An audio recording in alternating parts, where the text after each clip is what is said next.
société. Accueillons maintenant en studio Bernard Cohen-Haddad. Bonsoir. Bonsoir. Président de CPME Île-de-France et du Cercle de réflexion Étienne Marcel, et Vincent Roy. Bonsoir. Bonsoir. Écrivain et journaliste. Vous avez vu ces images. Vous avez vu ce Paris particulièrement insouciant, heureux. Ça faisait longtemps qu'on n'avait pas vu la capitale ainsi. Et ces stades remplis, ce public qui acclame Léon Marchand ce soir, cette foule qui se presse rue Le Pic pour suivre les cyclistes ce week-end.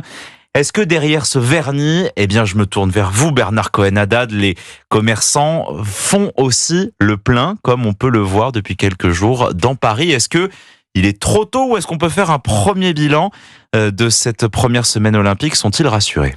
Déjà, on est heureux quand même que ça se passe bien de manière sécuritaire. C'est-à-dire qu'il n'y a pas eu d'attentats, qu'il n'y a pas eu d'agression, qu'il n'y a pas eu de blocage lié à tout simplement à soit des bandes organisées, soit des vols, à l'étalage, ou effectivement des vols contre les touristes, qu'ils soient français ou étrangers. Et ça, on peut le dire, c'est une bonne chose. Et si Paris était comme ça toute l'année et l'Île-de-France, on serait tous beaucoup plus rassurés.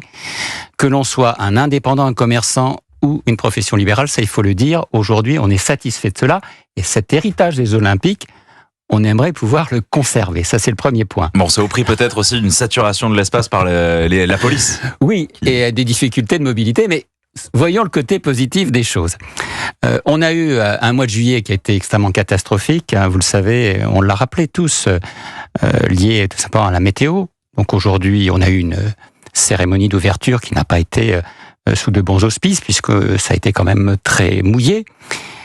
Ça va beaucoup mieux. Il y a du monde, vous l'avez rappelé, dans les stades, qui consomment dans les stades. Il y a du monde dans les espaces sécurisés, qui consomment dans les espaces sécurisés.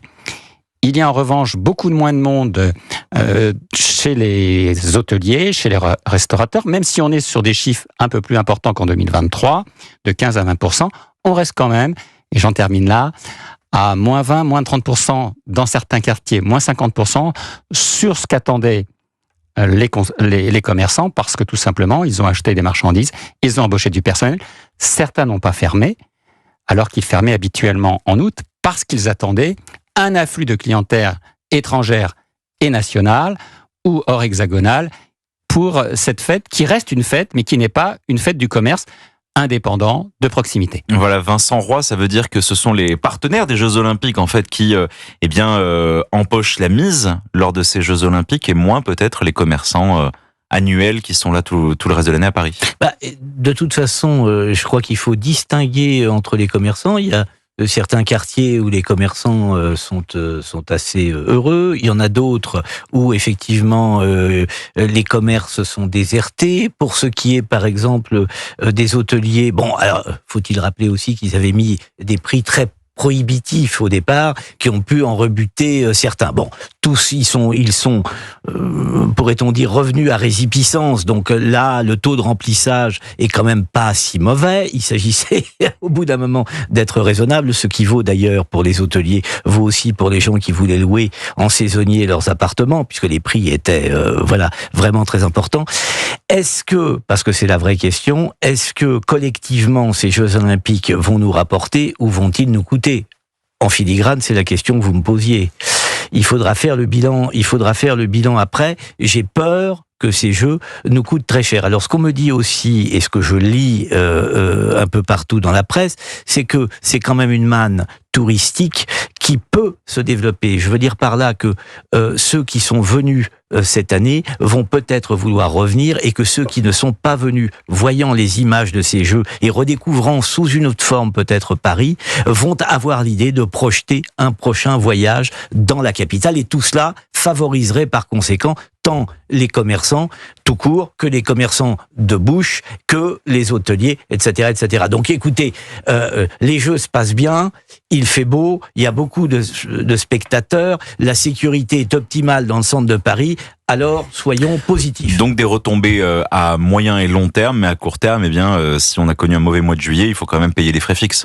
Oui, on avait bien entendu espéré, on espère ces retombées d'attractivité sur 2025-2026, puisque les Jeux Le côté positif d'image que nous avons sont des jeux dans la cité, sont des jeux dits inclusifs dans Paris et en dehors et dans les grandes capitales régionales, que ce soit Marseille et d'autres sites, sportifs. Entre-temps, il faut payer effectivement les charges, les assurances, les loyers, l'électricité qui n'a pas baissé. Et, je vous le redis, parce que moi, c'est tous les jours que j'entends ce type de discours, des personnels saisonniers qu'on a embauchés et qui aujourd'hui ne sont pas occupés à 100%, je parle dans l'hôtellerie-restauration, dans l'ensemble des métiers de service, dans le commerce de proximité, parce que tout simplement, on attendait beaucoup plus de chalandise. C'est pas le cas aujourd'hui. Il fait beau, donc déjà, on peut prendre un verre ou déjeuner ou dîner en terrasse, faire des achats, mais ça reste, vous le voyez bien, pour ceux qui sont dans les grandes villes, difficile de se déplacer. Il y a des contraintes de sécurité quand il y a des empreintes. Ça n'empêche pas l'enthousiasme, ça n'empêche pas, cette volonté de participer à ce beau projet commun. Mais aujourd'hui, n'ayons pas peur des mots, les comptes ne sont pas là.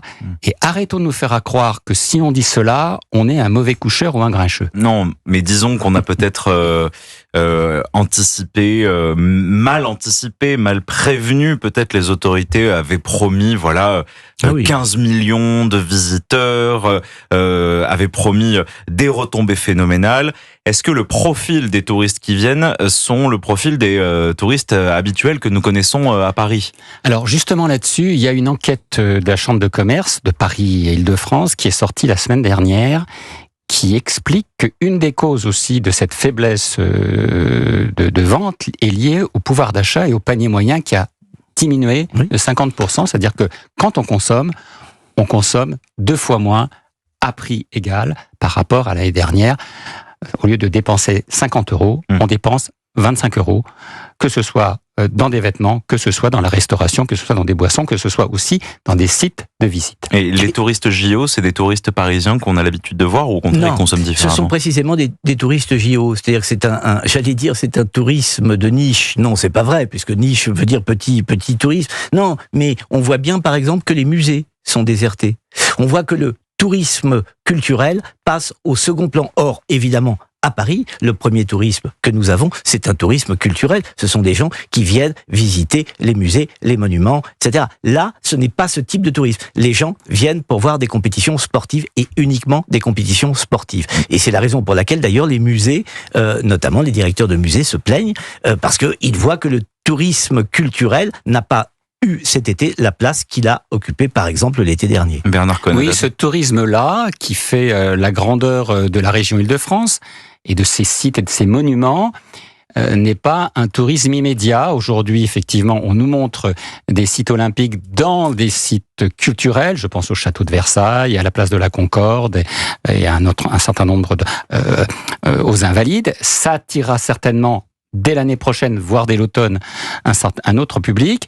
Mais c'est vrai que ce public sportif est d'abord là pour du sport, pour des jeux. C'est un public qui habituellement va dans des stades et aujourd'hui se retrouve dans la ville. C'est positif. Le bémol, c'est que pour des raisons de sécurité, l'ensemble de la restauration, de la consommation, elle est indoor, excusez-moi l'expression, elle est à l'intérieur de la sécurité.